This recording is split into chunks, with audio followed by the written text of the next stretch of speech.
NISM VA mutual fund distributor exam certificate exam. Okay.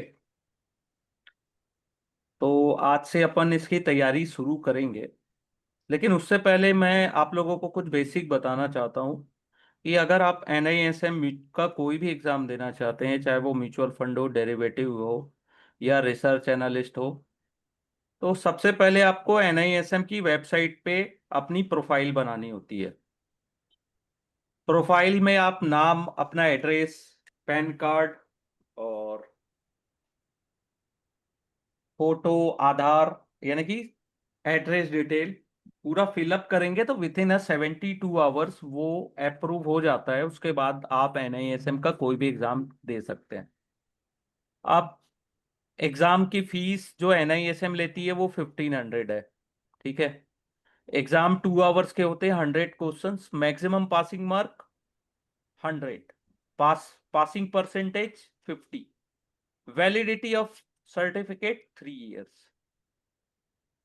यहाँ से आप चाहें तो स्टडी मटेरियल, जो लेटेस्ट लेटेस्ट मटेरियल अवेलेबल है एग्जाम के लिए, उसको आप डाउनलोड कर सकते हैं। स्टडी मटेरियल फ्री डाउनलोड, ठीक है।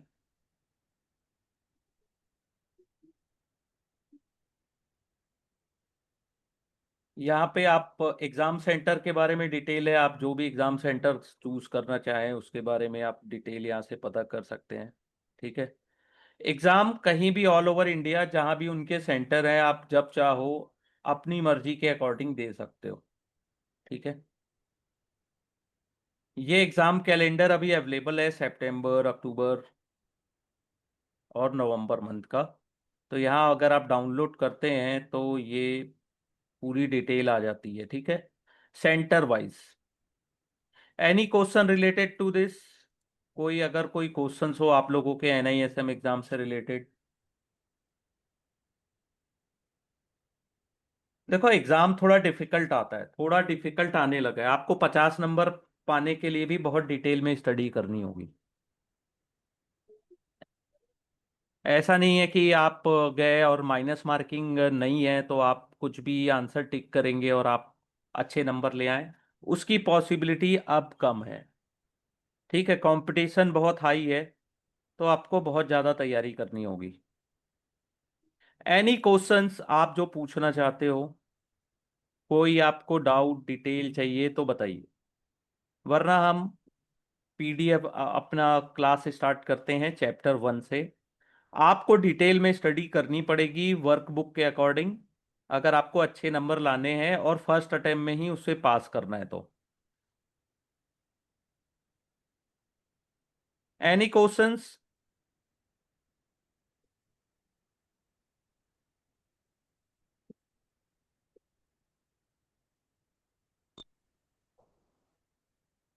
यस। Any questions?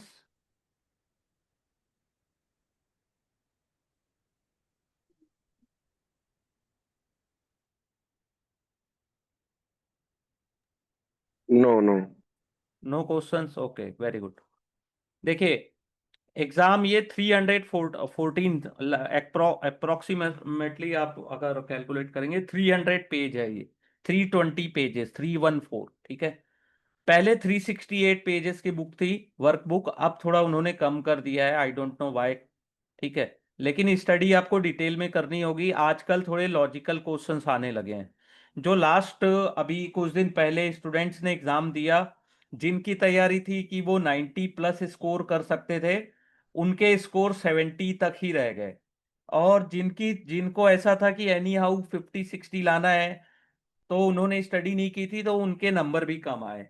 ठीक है। कुछ स्टूडेंट्स के ऐसे हैं कि उनका ये कहना था कि सर हम म्यूचुअल फंड में भी फेल हो गए। अगर आप प्रॉपर मेरी बातों को इम्प्लीमेंट या मेरे अनुसार अगर आप स्टडी नहीं करते हैं, तो मैं आपके रिजल्ट की गारंटी नहीं लेता हूँ। रिजल्ट अगर अच्छा लाना है तो आपको वर्कबुक डिटेल में पढ़ना होगा। हाँ, अगर आपको वर्कबुक में कोई कोई परेशानी है, कुछ चीजें अगर आपको नहीं समझ में आती है, तो आप मुझसे हमेशा पूछ सकते हैं, ऑलवेज। ठीक है। मेरा व्हाट्सअप नंबर आप लोगों के पास है, आप लोग मुझसे डिटेल में जब चाहो आप मुझे अपने क्वेश्चंस भेज सकते हो।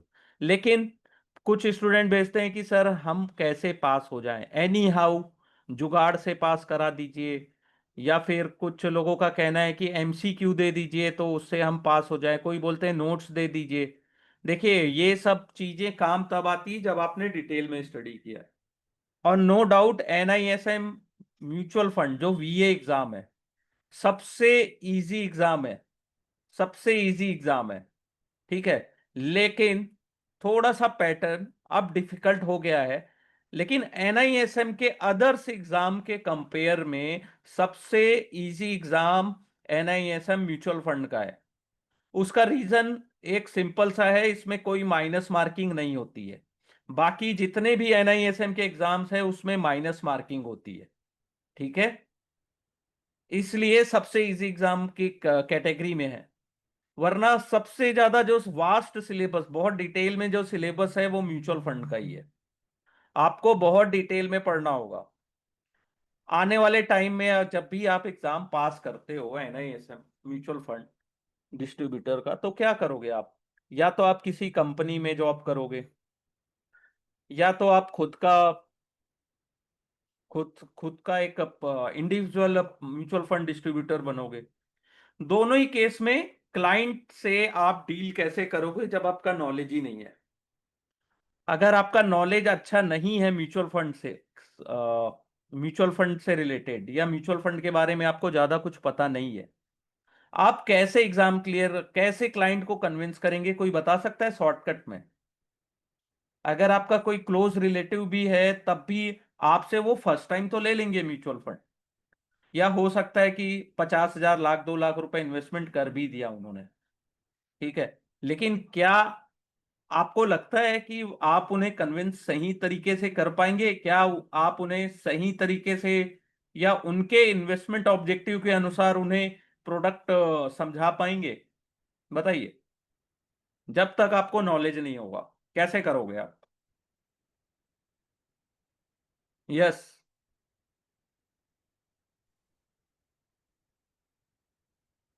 केवल रीड करके रट के या फिर कोई शॉर्टकट तरीके से आप केवल एक एग्जाम तो पास कर सकते हो, लेकिन अपना बेस्ट करियर जो है फिनेंस के सेक्टर में, उसे बनाने के लिए, सॉरी बॉस, आप शॉर्टकट का सहारा लोगे, आप नहीं बना सकते, ठीक है। आपको बहुत ज्यादा मेहनत करनी है लाइफ में, ठीक है। आप लोगों के कोई क्वेश्चंस नहीं आ रहे हैं तो क्या मतलब है लाइव क्लास लेने का, जब आप लोग लाइव कुछ पूछ नहीं पा रहे हो क्वेश्चंस? सर विदाउट नॉलेज तो हम लोग कन्विंस नहीं कर पाएंगे। हाँ, विदाउट, इसलिए पूरी बुक को पढ़ना। ये वर्कबुक मैं आप लोगों के साथ शेयर कर दूंगा, और आपको ये पूरी वर्कबुक को स्टडी करना है अच्छे से, ठीक है। लास्ट एग्जाम का मैं आपको बता दूं, बहुत सारे क्वेश्चंस लॉजिकल आए थे। जिनको डिटेल नॉलेज नहीं है म्यूचुअल फंड के बारे में, वो एग्जाम क्लियर नहीं कर पाए हैं, ठीक है। हाँ, नोट्स तो मैं शेयर कर दूंगा, लेकिन कितने लोग सिंसियरली पढ़ते हैं उसके ऊपर डिपेंड करता है कि आपका रिजल्ट कैसा आता है और आने वाला समय आपके कितना फेवर करता है। देखो ये चैप्टर वाइज है, चैप्टर 1 टू चैप्टर 12, ठीक है। वेटेज के अकॉर्डिंग कि कितने वेटेज है, सिलेबस आउटलाइन विथ वेटेज कितने क्वेश्चंस आ सकते हैं। तो चैप्टर 1 से 8%, चैप्टर 2 से 6, चैप्टर 3 से 4, चैप्टर 4 से 10, चैप्टर 5 से 10, ठीक है। 6 से 6, 7 से 8, 8 से 4, 9 से 15, 10 से 7, ये परसेंटेज है, मीन्स इतने क्वेश्चंस आ सकते हैं वेटेज वाइज। अगर 100 नंबर का एग्जाम है तो 15% क्वेश्चन चैप्टर 12 से आएंगे, ना चैप्टर 9 से भी 15% क्वेश्चन आएंगे, चैप्टर 10 और 11 से 7 क्वेश्चन आएंगे। तो 7 मीन्स 7 क्वेश्चन तो अप्रोक्सीमेटली आ सकते हैं, ठीक है। चैप्टर 1 सबसे इजी, इन्वेस्टमेंट लैंडस्केप, बहुत इंपॉर्टेंट चैप्टर है। देखो वेटेज अनुसार कितना, 8 नंबर, 8, ठीक है, 8 नंबर्स आना है। तो देखिए किसी कोई भी इन्वेस्टर का एक गोल होता है, ठीक है। एक कोई भी इन्वेस्टर रहता है, उसका एक गोल होता है, long term short term goal.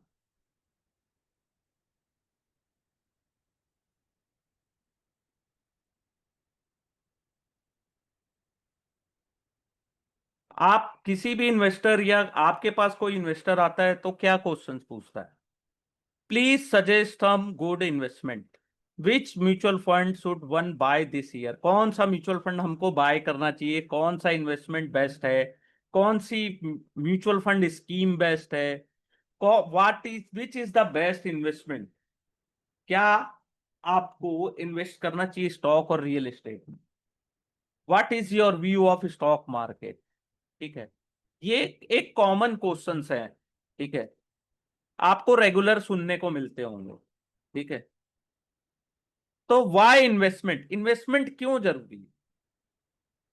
ठीक है, देखिए ये जो एग्जांपल यहाँ पे दिए हैं ना, सेम टू सेम कई बार ऐसे ही केस स्टडी पूछा जाता है। जैसे एक शालिनी है जो 8 ईयर ओल्ड है, ठीक है। उन्हों वो बहुत ज्यादा इंस्पायर है watching the recent success of Indian space program. तो वो फ्यूचर में स्पेस साइंटिस्ट बनना चाहती है, ठीक है। उनके जो पेरेंट्स हैं वो उनको सपोर्ट करना चाहते हैं टू परस्यू हर ड्रीम।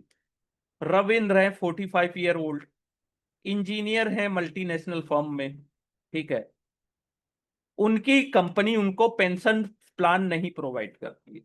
तो उनको ये इस बात की चिंता है कि वो आने वाला लाइफ आफ्टर रिटायरमेंट, उनकी लाइफ कंफर्टेबल होगी कि नहीं होगी। सुरेंद्र सिंह जो अभी जस्ट बड़ी सिटी में शिफ्ट हुए हैं, ठीक है। तो वो प्रमोशन भी उनको मिल गया है, लेकिन अब वो चाहते हैं कि वो घर खरीदे, अपना ओन हाउस फ्यूचर में, आने वाले 2-4 साल में। सेम मिसेस डिसूजा है जो रिटायर हुई अपनी जॉब से। उनको बहुत बड़ा लमसम अमाउंट मिला है रिटायरमेंट बेनिफिट का। अब वो चाहती हैं कि ऐसे स्कीम में वो इन्वेस्टमेंट करें कि वो कंफर्टेबल लाइफ जी सकें, ठीक है। तो चारों के अगर आप देखेंगे तो इन्वेस्टमेंट गोल अलग है, ठीक है। तो इन्वेस्टमेंट गोल को एक तरीके से अपन बोलते हैं फिनेंशियल गोल, क्योंकि उसे पूरा करने के लिए आपको पैसा और समय दोनों देना पड़ता है, ठीक है। जैसे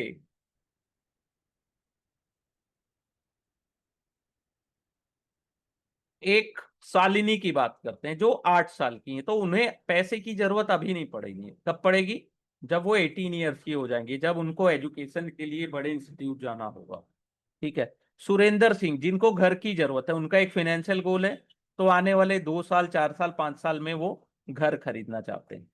मिसेस डिसूजा और रविंद्र जी दोनों को चिंता है कि वो रिटायरमेंट के बाद उनको फंड कहाँ से मिलेगा, ठीक है। तो ये सब उनकी चिंताएं। कुछ जो अपने गोल्स होते हैं वो शॉर्ट टर्म होते हैं, जैसे आईफोन खरीदना, कोई कोई गाड़ी अपने को खरीदनी है, ठीक है। अपने घर को रिनोवेट कराना है, ठीक है। बिग वेकेशंस में जाना है, ठीक है। तो गोल सेटिंग, देखिए सबके एक गोल है, तो गोल setting is very important exercise while planning for investment. आप जब भी इन्वेस्टमेंट की प्लानिंग करते हैं तो उसका एक गोल होता है, गोल आप सेट करते हैं ना, बहुत इंपॉर्टेंट होता है ये कि आपका क्या गोल है, किस किस काम के लिए आप प्लानिंग कर रहे हैं इन्वेस्टमेंट के लिए, ठीक है। The financial goal are about the need for money that can not be fulfilled through the inflow at that time, ठीक है। एक्सपेंस फॉर गोल में बी हाई और लो, एक्सपेंस आपका हाई और लो कुछ भी हो सकता है, ठीक है। तो first step in goal setting is to identify this event in life. आपको समझ में आना चाहिए कि आपको फर्स्ट क्या किस चीज की जरूरत पड़ेगी, ठीक है। तो कुछ प्लान होते हैं डिजायरेबल होते हैं, आप उसको प्लान कर सकते हैं। कुछ प्लान जो होते हैं अनडिजायरेबल होते हैं, ठीक है, वो सरप्राइज की तरह आते हैं, ठीक है। Those event with potential negative outcome would be undesirable, ठीक है।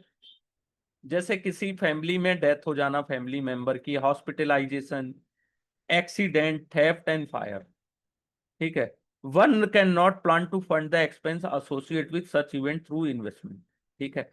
तो इमरजेंसी के लिए क्या कर सकते हैं अपन? या तो एक्स्ट्रा सेविंग रखें, या तो अपन इंश्योरेंस लेके रखते हैं, ठीक है।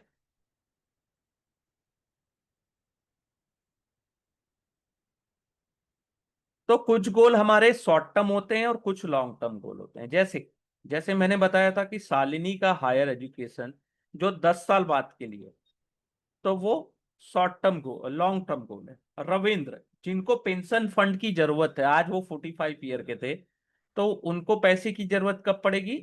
15 ईयर्स बाद। सुरेंद्र सिंह जो घर खरीदना चाहते थे, उनको घर खरीदना है नेक्स्ट कपल ऑफ ईयर्स में, तो उनका गोल शॉर्ट टर्म गोल हुआ। लेकिन मिसिस डिसूजा, जिनको पास, जो रिटायर हुए, उनको अच्छा पैसा मिला है लेकिन उनको इनकम की भी जरूरत है इमीडिएट, तो वो भी शॉर्ट टर्म हुआ। ठीक है, तो अपने को अपने गोल्स पता होने चाहिए। देखिए, मैंने जितने लोगों को पढ़ाया है, मैं अपना सक्सेस बता दूं, तो 95% स्टूडेंट पास हो चुके हैं। अगर मैंने 100 स्टूडेंट्स को पढ़ाया है तो 95% लोग पास हुए हैं। 5% स्टूडेंट वही फेल हुए हैं जो ओवर स्मार्ट होते हैं, जिनको बताए गए रूल्स को फॉलो नहीं करना है। ठीक है, तो आपको डिसाइड करना है कि आप कौन से एरिया में, 95 में हो कि 5% में हो। ठीक है, आपको मैं पूरे डिटेल में भी पढ़ा पढ़ा रहा हूं, और जो इंपॉर्टेंट चैप्टर आएंगे जहां से सबसे ज्यादा क्वेश्चन पूछे जाते हैं, ठीक है, उसको भी मैं आपको डिटेल में पढ़ाऊंगा। डिपेंड करता है कि आप कितने सिंसियर हो म्यूचुअल फंड का एग्जाम इसी मंथ पास करने में। आज 22 तारीख है, 9 दिन में ये कोर्स कंप्लीट हो जाएगा। ठीक है, तो आप जितने सिंसियर होंगे उतना ही अच्छा आपका रिजल्ट आएगा। ठीक है, अगर आप किसी, कोई भी स्टूडेंट, ठीक है, अगर आप 90+ स्कोर लाते हो, 90+, तो मैं आपकी जो एग्जाम फीस लगती है ना, 1500, जो आप एनआईएसएम को देते हो, वो मैं आपको रिवर्स वापस दे दूंगा। जो आप एनआईएसएम को देते हो ना, एग्जाम फीस देते हो ना एग्जाम के लिए जब इनरोल करते हो, तो वो मेरी तरफ से ये अमाउंट मैं आपको एज अ गिफ्ट दे दूंगा। ठीक है, लेकिन मेहनत करनी है, 90+ लाना कोई हल्की बात भी नहीं है। ठीक है, तो देखिए, ये मैंने बता दिया फिनेंशियल गोल और उसके टाइम होरिजन और देयर अचीवमेंट और इन्फ्लेशन, उसका क्या रोल है। ठीक है, आप आज की डेट में शालिनी जो 8 साल की है, स्पेस साइंटिस्ट बनना चाहती है, तो आज जो उनका एजुकेशन कॉस्ट है, क्या वो 10 साल बाद भी सेम रहेगा? तो नहीं। ऐसा क्यों? क्योंकि इन्फ्लेशन भी आप का जो मनी की वैल्यू हो रहती है उसको खत्म कर देती है। ठीक है, जैसे आज जो चीज 10 रुपए में मिल रही है, अगर इन्फ्लेशन 10% हो, तो नेक्स्ट ईयर वो चीज आपको 11 रुपए में मिलेगी। या हो सकता है कि आने वाले 10 साल बाद वो 10 रुपए की चीज आपको 100 रुपया में मिले। ठीक है, 100 रुपीज में मिले। 100 रुपीज की चीज जो आज 100 है, वो हो सकता है कि 10 साल बाद आपको 1000 रुपीज में मिले। तो बोलते हैं ना, महंगाई बहुत बढ़ गई। तो आपको तो इन्वेस्टमेंट करना है, लेकिन ऐसा इन्वेस्टमेंट करना है जो महंगाई को भी बीट कर सके, इन्फ्लेशन को भी बीट कर सके। ठीक है, तो पहला केस स्टडी देखिएगा। यहाँ पे केस स्टडी शालिनी का हायर एजुकेशन। आज जिस एजुकेशन के लिए 50 लाख की जरूरत है, 10 साल बाद अगर इन्फ्लेशन पर ईयर 8% भी रहा, तो इस 50 लैक्स की जगह आपको 1,07,94,625 रुपीज की जरूरत पड़ेगी। क्यों? क्योंकि per year inflation college fees में बढ़ रहा है, और एक्सपेक्टेशन आपको क्या हो जाएगी, 10 साल बाद इतने पैसे की जरूरत। और there are too many assumptions here the course Shalini would pursue, cost of education and inflation. ठीक है, one need to start with some assumption to plan properly. तो आपको ऐसा प्लान करना है कि आने वाले 10 साल बाद आपको 50 की जरूरत, आज जो एग्जाम फीस है वो 50 है, तो वो 10 साल बाद इनसफिशियंट होगा। तो आपको तैयारी ऐसी करनी है, ऐसा लॉन्ग टर्म गोल रखना है, ऐसी आपको फाइनेंशियल प्लानिंग करनी है म्यूचुअल फंड में, कि आप अपना लॉन्ग टर्म गोल को अचीव कर सकें। ठीक है, इन्फ्लेशन राइज होता है in the price of various product. ठीक है, जैसे आज आपका मंथली एक्सपेंस है 30,000, आपका 30,000 महीने का खर्चा हो रहा है। ठीक है, लेकिन इन्फ्लेशन अगर 6% है, तो नेक्स्ट ईयर कितने की जरूरत पड़ेगी?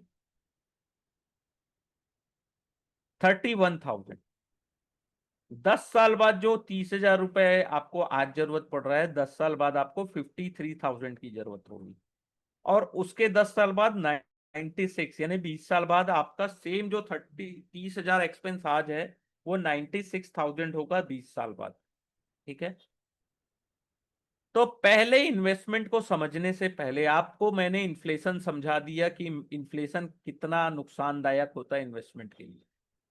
तो देखिए, सेविंग और इन्वेस्टमेंट दोनों अलग अलग वर्ड है ना। सेविंग और इन्वेस्टमेंट डिफरेंट वर्ड है। सेविंग क्या होती है? जो हम मंथली या ईयरली अर्न करते हैं 100 रुपीज, तो आफ्टर एक्सपेंस मीन्स हमारा एक्सपेंस 40 रुपया है, तो जो रिमेनिंग बचता है 60 रुपीज, वो हमारी सेविंग होती है। ठीक है। सेविंग का मतलब होता है सेव। ठीक है। इन्वेस्टमेंट का मतलब क्या होता है? जो अपन ने सेव किया है पैसा, उसको अपन इन्वेस्ट करते हैं कि कुछ ना कुछ एक्स्ट्रा रिटर्न जनरेट कर सकें। प्राइमरली ऑब्जेक्टिव क्या होता है? कि हम थोड़ा प्रॉफिट उसमें अर्न कर सकें। ठीक है। तो one other difference is evident dictionary define of saving reduction in amount of money use. Define refer to reducing consumption so that some money is save. ठीक है। कई बार क्या होता है कि अपने को अपनी सेविंग बढ़ाने के लिए अपना कंजप्शन को रिड्यूस करना पड़ता है। ठीक है। फैक्टर, जब भी अपन इन्वेस्टमेंट करते हैं तो कुछ फैक्टर्स होते हैं। 3 इंपॉर्टेंट फैक्टर जब भी अपन इन्वेस्टमेंट करते हैं मनी को, तो पहली चीज अपन देखते हैं सेफ्टी कितनी, लिक्विडिटी कितनी है, रिटर्न कैसा है। ठीक है। तो सेफ्टी मीन्स क्या होता है? कि जो अपन ने कैपिटल लगाया वो सेफ रहे। This begin with the safety of capital invested. One could stress that so also include the degree of security of income from investment. ठीक है। इन्वेस्टमेंट आपने किया और वो पूरा डूब गया, या पैसे आधे हो गए, या इतने हो गए कि उसकी कोई वैल्यू ही नहीं है, तो ऐसे इन्वेस्टमेंट का क्या मतलब है? ठीक है। तो इन्वेस्टमेंट में सेफ्टी होनी चाहिए, कैपिटल आपका सेफ होना चाहिए। लेकिन आपको यह भी पता होना चाहिए कि इन्वेस्टमेंट अगर आप करते हो तो कहीं ना कहीं रिस्क इन्वॉल्व होता है इसमें। ठीक है। सेकंड होती है लिक्विडिटी। कितना इजीली आपका इन्वेस्टमेंट लिक्विडेट हो सकता है या कन्वर्ट हो सकता है कैश में। The degree of easy is different across different category with in the different product. ठीक है। जैसे कुछ म्यूचुअल फंड्स होते हैं जिसमें लॉक इन पीरियड होता है। ठीक है। अगर आपको उसको लिक्विडेट करना है या अर्ली एग्जिट करना है, कुछ ऐसे भी इन्वेस्टमेंट होते हैं जिसको आप जल्दी लिक्विडेट करते हो तो आपको पेनल्टी देनी होती है। तो पेनल्टी तो आपकी लिक्विडिटी को हैम्पर नहीं कर, लेकिन जो आपका रिटर्न ऑफ इन्वेस्टमेंट होता है उसको वो रिड्यूस कर देती है। ठीक है। थर्ड होता है रिटर्न। ठीक है। पहला अपन ने देखा सेफ्टी, लिक्विडिटी एंड रिटर्न। ठीक है। Return, the major purpose of to get some return from investment. Such return में be in the form of regular income, आपको डेली इनकम, मंथली इनकम मिलते रहे, जिसे अपन करेंट इनकम भी बोलते हैं। सेकंड होता है कैपिटल एप्रिसिएशन और कैपिटल गेन। ठीक है। कन्वीनियंस, कितना कन्वीनियंस है आपके लिए। Any investment must be evaluated in term of convenience with respect to investing, taking the money out fully or partially as well as the investor ability to convince take the value of investment। ठीक है। आपको दिखना चाहिए कि आपने जो investment किया है, ठीक है, उसकी वैल्यू क्या है। जब चाहो आप उसकी वैल्यू चेक कर सकते हो, जब चाहो आप पैसे पूरी तरीके से या पार्शियली निकाल सकते हो। ठीक है। ये कन्वीनियंस कितना मिला है अपने पास। ठीक है। फिर होता है टिकट साइज। कुछ इन्वेस्टमेंट होते हैं जो स्मॉल इन्वेस्टमेंट होते हैं जिसमें टिकट साइज होता है 50 या 100 रुपया का। लेकिन कुछ इन्वेस्टमेंट होते हैं जिसमें 1 लाख रुपीज मिनिमम इन्वेस्टमेंट मांगता है, कुछ इन्वेस्टमेंट ऐसे हैं जिसमें 1 करोड़ का होता है, ठीक है। तो मिनिमम आपको 1 करोड़ रुपीज देकर उस इन्वेस्टमेंट में एंट्री आप ले सकते हो, ठीक है। Taxability, what when return after the tax, means आप 100 रुपीज आपने प्रॉफिट अर्न किया, लेकिन किसी इन्वेस्टमेंट में आपको 20% टैक्स देना पड़ गया, तो आपका रियल रिटर्न कितना हुआ? 80%। कुछ में आपको 30% टैक्स देना पड़ा, तो आपका रियल रिटर्न कितना हुआ? 70%, ठीक है। तो टैक्सेशन भी इंपॉर्टेंट है, और ये भी डिपेंड करता है कि आप टैक्स के किस स्लैब में या किस कैटेगरी में आपको, उसके अकॉर्डिंग टैक्सेबिलिटी ऑफ इनकम होता है, ठीक है। फिर होते हैं डिफरेंट असेट्स क्लास। देखिए चैप्टर 1 क्यों इतना इंपॉर्टेंट है। अगर आप चैप्टर 1 को बहुत अच्छे से डिटेल में पढ़ते हैं, बहुत डिटेल में पढ़ते हैं, ठीक है, बहुत डिटेल में अगर आप पढ़ते हैं, तो उसका फायदा क्या है? उसका फायदा क्या है? आपका बेसिक स्ट्रांग होगा। बेस, चैप्टर 1 और 2 आपका बेस बनाएगा अच्छे से। बहुत अच्छे से अगर आपका बेस बन जाए, तो बिल्डिंग आपकी बहुत अच्छी बन सकती है, ठीक है। बेस स्ट्रांग रहता है, बोलते हैं ना बेस स्ट्रांग करो, तो बेस आपको स्ट्रांग करना है, ठीक है। डिफरेंट असेट्स क्लास, जिसमें आते हैं real estate, commodity, equity and fix income. Real estate को सबसे इंपॉर्टेंट और popular among the asset class है, ठीक है। The popularity of asset category is large because reason not related to investment. जरूरी नहीं है कि ये एक इन्वेस्टमेंट ही हो। अगर आप खुद का घर खरीदते हैं, तो वो सबसे बड़ा एक्सपेंस होता है आपकी लाइफ का, ठीक है। The word use here is expense, not investment, जब खुद का घर खरीदते हैं, क्योंकि बहुत खर्चे करते हैं अपन, ठीक है। But is pertinent to mention here that majority of class individual purchase real estate for self occupation. Real estate क्यों खरीदते हैं अपन? खुद के रहने के लिए, ठीक है। तो इसे एक तरीके से इन्वेस्टमेंट नहीं कहा जाता है, ठीक है। क्योंकि अगर आप कभी घर को अपने सेल करते हो, तो आपकी लाइफस्टाइल में निगेटिव इंपैक्ट भी पड़ता है, ठीक है। Real estate could be further classified into various category. पहला होता है residential real estate, land, commercial real estate, ठीक है। तो रियल एस्टेट को खरीदने में सब कुछ इंपॉर्टेंट पॉइंट्स है जिसको अपने को देखना पड़ता है। सबसे इंपॉर्टेंट है रियल एस्टेट के लिए लोकेशन, ठीक है। मुंबई के मरीन ड्राइव के सामने अगर आपका लोकेशन है, तो और कोई ऐसी जगह है जहां उसकी वैल्यू कुछ भी नहीं है। सेकंड, रियल एस्टेट इलिक्विड होता है, लिक्विडिटी नहीं होती, जब चाहो तब सेल नहीं कर सकते। It is not a divisible assets, ठीक है। ऐसा है कि आपके पास 1,000 स्क्वायर फीट का जमीन है, तो आप ऐसा है कि किसी को 10 स्क्वायर फीट जमीन दे दो, ऐसा तो होता नहीं है, ठीक है। रियल एस्टेट को आप physical real estate as well as financial दोनों में कर सकते हो। कैपिटल एप्रिसिएशन भी मिलता है उसमें, और करंट इनकम भी जनरेट होती है, ठीक है। रियल एस्टेट में कॉस्ट बहुत लगते हैं, जैसे ब्रोकरेज कॉस्ट, रजिस्ट्रेशन चार्ज, ठीक है। द कॉस्ट ऑफ मेंटेनेंस भी हाई होता है, आपको टैक्स भी पेड करना होता है before calculating the return on investment, ठीक है। तो sorry to interrupt you sir. अगर सर या कोई डाउट है तो सर अभी पूछ सकता हूँ या सर फिर चैट में ड्रॉप कर दूं मैं? नहीं, अभी ही पूछना है आपको, इसलिए तो हाँ लाइव जी। क्लास ले रहे हैं सर। हाँ जी, हाँ जी सर, मेरा एक छोटा हाँ सा डाउट ये था, जैसे आप बता रहे हो कि रियल एस्टेट को हम इन्वेस्टमेंट ना कह के एक्सपेंस कहते हैं, मैन के सबसे बड़ी मतलब इंसान की हाँ लाइफ का सबसे बड़ा एक्सपेंस। हाँ लेकिन सर जो इसमें कमर्शियल रियल एस्टेट्स आते हैं, या सर हाँ, अगर हम कोई और RIET देखते हैं, तो सर वो कैसे डिफरेंशिएट होगा? वो अपन डिफरेंशिएट कर देंगे अभी। वो जो ठीक है आप सर। RIT की बात कर रहे हैं, वो कलेक्ट करते हैं पैसे इन्वेस्टर से, और ऐसी जगह इन्वेस्टमेंट करते हैं जहां से उनको रेवेन्यू जनरेट हो सके, उनको रेंटल इनकम जनरेट हो सके, ठीक है। उसमें RITs भी होता है, INVITs भी होता है, ठीक है। दो तरीके के होते हैं वो। और रियल एस्टेट को क्यों यहां पर कहा गया है, क्योंकि आप देखेंगे तो कमर्शियल स्पेस हर इंसान नहीं खरीदता है। एक कॉमन आदमी जब घर खरीदता है, तो वो क्यों खरीदता है? अपने रहने के लिए, ठीक है। सबसे ज्यादा होम लोन डिसबर्स होते हैं कि कमर्शियल प्रॉपर्टीज के लिए लोन? तो होम लोन सबसे ज्यादा एक खर्चा, एक बता रहा है, ये अपने तरीके से एक्सप्लेन कर रहे हैं कि रियल एस्टेट या अपन जब भी घर खरीदते हैं तो सबसे बड़ा इन्वेस्टमेंट होता है वो।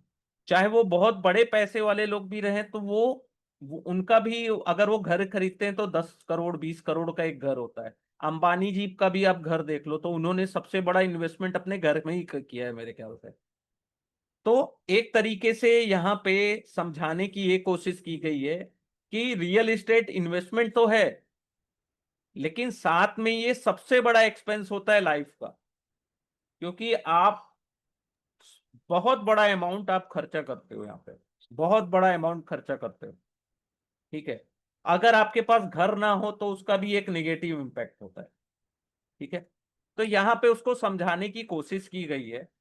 और जो कमर्शियल की बात कर रहे हैं तो कमर्शियल में कितने प्रतिशत लोग इंटरेस्ट होते हैं, लेकिन एक घर की बात करें तो हर इंसान को एक घर की जरूरत है।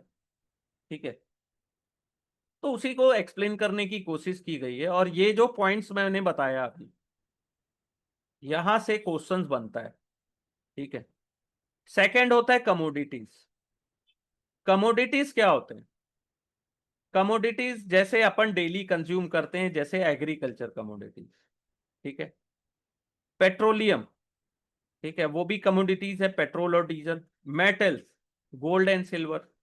तो सभी में इन्वेस्टमेंट करना पॉसिबल नहीं है। आप एग्रीकल्चर में इन्वेस्टमेंट नहीं कर सकते लॉन्ग टाइम के लिए, क्योंकि वो खराब हो सकता है।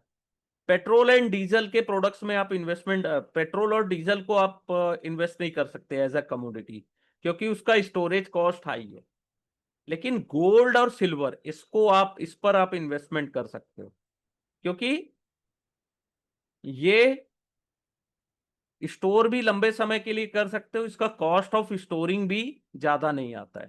ठीक है, और ये इसे स्टोर करने में ज्यादा आपको प्रॉब्लम भी नहीं जाएगी। अगर 10 किलो गोल्ड को भी कहीं पर अगर इन्वेस्ट करके रखना है तो उसका स्टोरेज कॉस्ट भी कम आता है। ठीक है, तो कमोडिटीज जो हैं वो डेरिवेटिव्स में भी अवेलेबल है। ठीक है, these are commodities derivative available for many commodity. It may not be wise to call this investment, क्योंकि these are leverage product और they take large exposure with small of money। ठीक है, कम derivative को क्यों investment नहीं कहा गया, उसका रीजन। ठीक है, और इसके जो कॉन्ट्रैक्ट होते हैं वो भी शॉर्ट टर्म कॉन्ट्रैक्ट होते हैं। लेकिन इन्वेस्टर को क्या चाहिए? लॉन्गर पीरियड के लिए इन्वेस्टमेंट करना है। ठीक है, तो कमोडिटीज में सबसे ज्यादा पॉपुलर जो है वो गोल्ड एंड सिल्वर। ठीक है, जो सबसे ज्यादा एक्सेप्टेबल भी है ऑल अक्रॉस द वर्ल्ड। ठीक है, और फॉरेन एक्सचेंज रेट में भी गोल्ड का, सिल्वर का यूज किया जाता है। ठीक है, फिर होते हैं फिक्स इनकम। फिक्स इनकम में क्या आते हैं? जब कोई इंसान पैसे बोरो करता है तो क्या प्रॉमिस होता है कि आप मुझे प्रिंसिपल भी रिटर्न करेंगे और कुछ इंटरेस्ट भी पेड करेंगे। ठीक है, तो there are various form of borrowing.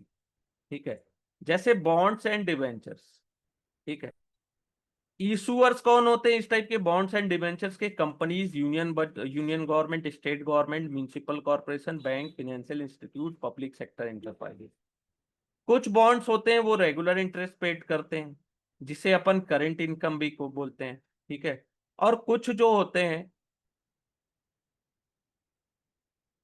some has invested at the time of issuance of bond and hold the same till maturity in almost quit। यहाँ पे कोई कैपिटल गेन नहीं होता।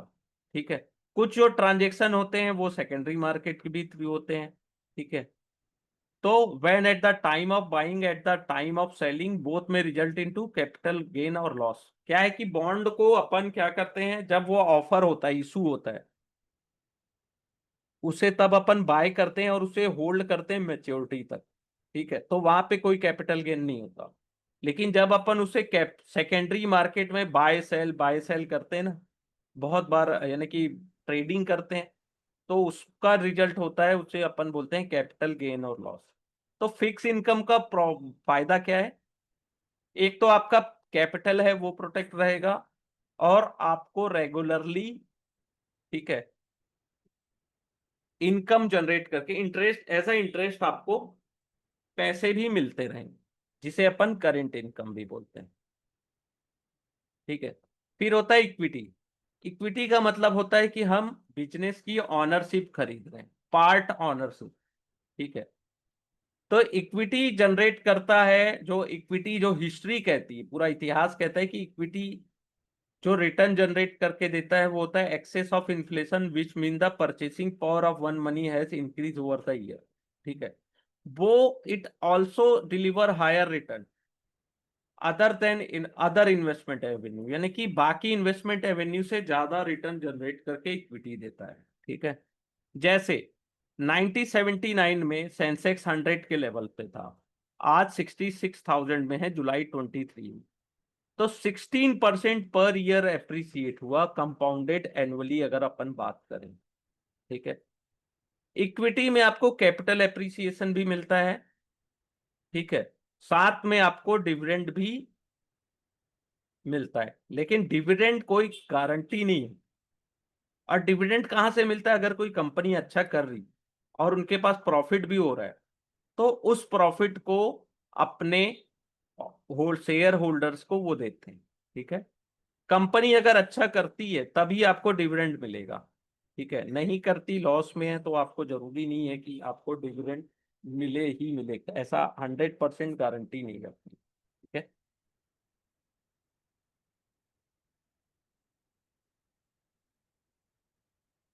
देखिए ये जो चार्ट है, इन्वेस्टमेंट एवेन्यू क्लासिफाइड, तो यहाँ पे आपको ये समझ में आ जा रहा है कि इक्विटी में कौन कौन सी चीजें आती है। Blue chip, mid cap, small cap, unlisted company, foreign stock, equity, mutual fund, index.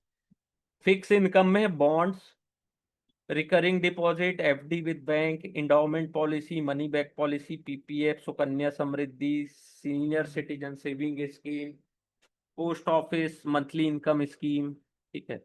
Real estate में रेसिडेंशियल और commercial, financial assets, real estate mutual fund, real estate investment trust, infrastructure investment trust. Commodities में आता है gold, silver, gold fund, और commodity ETF. Hybrid में क्या आता है? Sorry to interrupt sir. Sir real estate mutual fund क्या होता है sir? Real estate mutual fund में क्या होता है कि उसमें अपन जो रियल एस्टेट में भी इन्वेस्टमेंट करते हैं, या तो ऐसी जगह इन्वेस्टमेंट करते हैं, देखिए उसमें फिजिकल भी होता है और ऐसी कंपनीज में भी होता है जो रियल एस्टेट में इन्वॉल्व है। ठीक है। रियल एस्टेट म्यूचुअल फंड, लेकिन उसका जो मैक्सिमम जो परसेंटेज होता है ना, वो जो रियल एस्टेट का, वो फिनेंशियल असेट्स के तौर पे ही होता है। ऐसे डायरेक्ट वो किसी रियल एस्टेट प्रॉपर्टीज में डील नहीं करते हैं, यानी कि मैक्सिमम जो पोर्शन होता है। ठीक है। Clear sir? Okay sir, thank you sir, thank you. हाँ।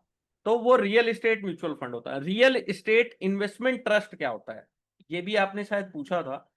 तो इसमें क्या होता है कि सेम म्यूचुअल फंड की तरह होता है, लेकिन ये एज अ ट्रस्ट काम करते हैं। और जहां जिस रियल एस्टेट प्रॉपर्टीज में इनको रेवेन्यू दिखती है, जिसमें इनको इनकम दिखती है, रेंटल इनकम, वहां पे वो इन्वेस्ट करते हैं। और सबसे ज्यादा रियल एस्टेट इन्वेस्टमेंट ट्रस्ट का फायदा क्या है कि वो मैक्सिमम जो पोर्शन होता है प्रॉफिट का, वो एज अ डिविडेंड आपको डिस्ट्रीब्यूट करते हैं। ठीक है। तो देखिए इन्वेस्टमेंट है तो रिस्क भी होगा। तो इन्वेस्टमेंट रिस्क क्या है? पहला होता है इन्फ्लेशन रिस्क। ठीक है। इन्फ्लेशन तो एक रिस्क बार आप का मतलब, hybrid, sorry sir for interrupting, थोड़ा हाँ सा हाइब्रिड म्यूचुअल फंड एंड अभी एक बार प्लीज ऊपर करेंगे क्या? स्क्रॉल डाउन, हाँ, स्क्रॉल अप करिए प्लीज। वो था अपना, हाँ, हाइब्रिड फंड और मल्टी एसेट फंड, एक बार इसके बारे में डिफाइन कर देंगे प्लीज। जिसमें डेब्ट और इक्विटी दोनों शामिल है। Okay sir. मल्टी एसेट्स का मतलब है कि उसमें लॉन्ग टर्म, यानी कि large mid cap small cap तीनों कंपनीज भी हो सकती है। हाइब्रिड में जनरली होता है इक्विटी भी होता है और डेब्ट फंड भी होता है, इक्विटी और बॉन्ड्स दोनों होते हैं। ठीक है। इसको अपन डिटेल में पढ़ने वाले हैं, इसका कोई अभी रिलैक्स रहिएगा कि अगर समझ ना आया तो, क्योंकि अपन चैप्टर 2 और 3 में इसको डिटेल में पढ़ने वाले हैं। ये सब चीजें अपन डिटेल में पढ़ेंगे। ये केवल चैप्टर 1 जो है वो इंट्रोडक्शन है, ठीक है। ये सभी से क्वेश्चंस आते हैं, ठीक है।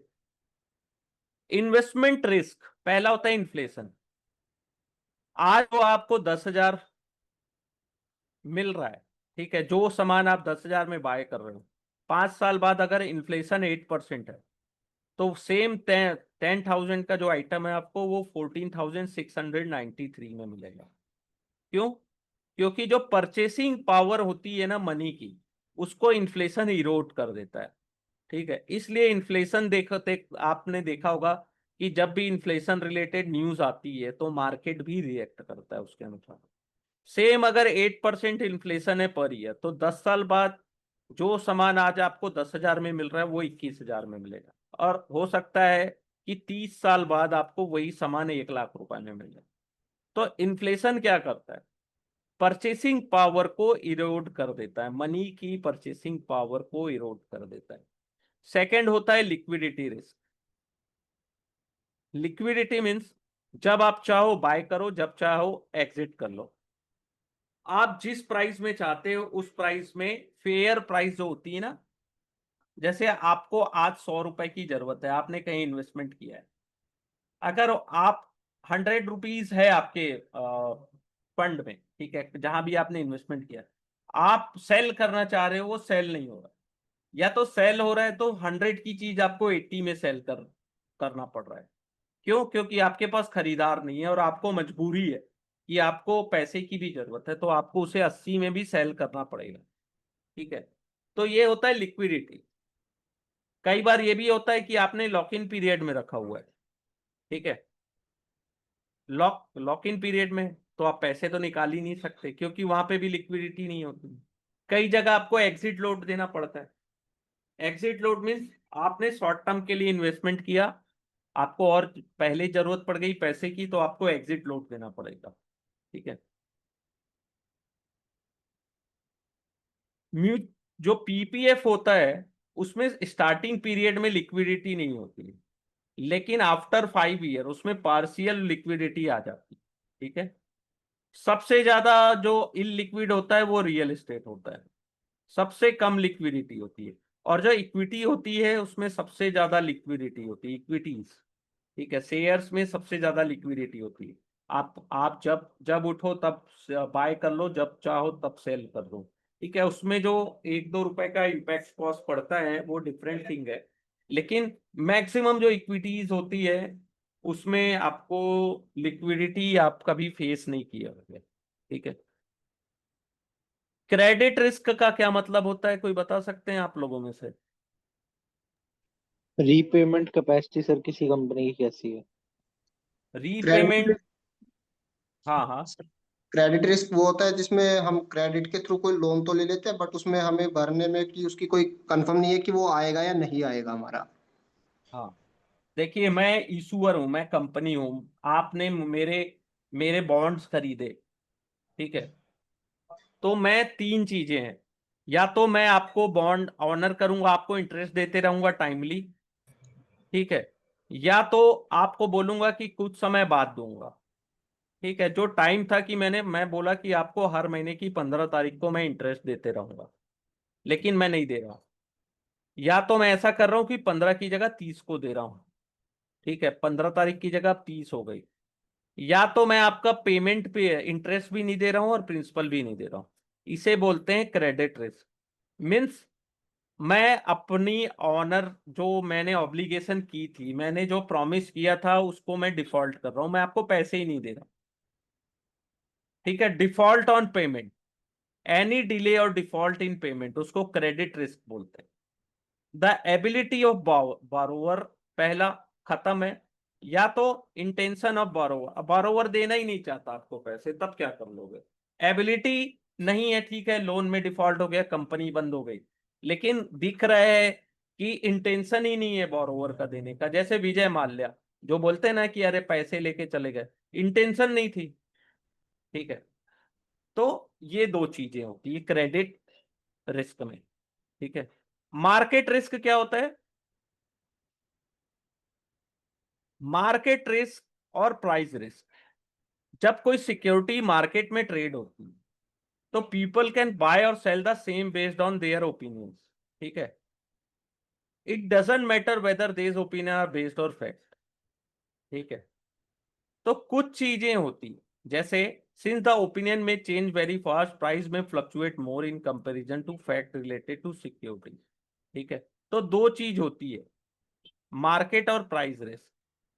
मार्केट रिस्क होता है जिसमें ओवरऑल मार्केट को इफेक्ट पड़ता है, ठीक है। इन्फ्लेशन, इंटरेस्ट रेट, कोई वॉर हो गया, कोई कहीं कोई डिफॉल्ट हो गया, गवर्नमेंट की पॉलिसीज खराब आ गई, फिस्कल पॉलिसी खराब है या अच्छी है, ठीक है। तो वो मार्केट रिस्क होता है, उसमें ओवरऑल मार्केट गिरता है। कोविड, कोई बड़ी बीमारी आ गई, ठीक है, देश दुनिया में कोई बड़ी बीमारी जैसे कोविड आया था, तो वो मार्केट रिस्क था, उसमें सभी शेयर्स गिरे, पूरी दुनिया गिरी है उसमें, ठीक है। ऐसा नहीं है कि कोई कंपनी उससे बच गया होगा, तो उसे बोलते हैं मार्केट रिस्क, ठीक है। मार्केट रिस्क को आप डाइवर्सिफाई करके रिड्यूस नहीं कर सकते, ठीक है। सेकंड एक होता है कंपनी रिस्क, मीन्स कि पूरी दुनिया अच्छा कर रही है लेकिन वो कंपनी खराब कर रही है, क्योंकि कंपनी का रिजल्ट अच्छा नहीं है, उसकी पॉलिसीज अच्छी नहीं है, उसके प्रोडक्ट्स अच्छे नहीं है, ठीक है, इसलिए। फिर होता है interest rate risk. Interest rate risk में एक चीज जान लीजिए कि इंटरेस्ट रेट जब हाई होता है तो बॉन्ड के प्राइस डिक्रीज होते हैं, और इंटरेस्ट रेट जब डाउन होता है तो बॉन्ड के प्राइस इंक्रीज होते हैं। ये एक सिंपल सा इंटरेस्ट रेट रिस्क आप समझ जाइए यहाँ से, ठीक है। आपने अगर बॉन्ड में इन्वेस्टमेंट किया है और इंटरेस्ट रेट हाई होता है तो आपके आपके प्राइस में आपको इम्पैक्ट दिखेगा, यानी बॉन्ड के प्राइस में उसका इम्पैक्ट दिखता है। इंटरेस्ट रेट और बॉन्ड का जो प्राइस होता है वो इनवर्स रिलेशनशिप होता है, दोनों का अपोजिट, ठीक है। एनी क्वेश्चंस यहां तक आप लोगों के?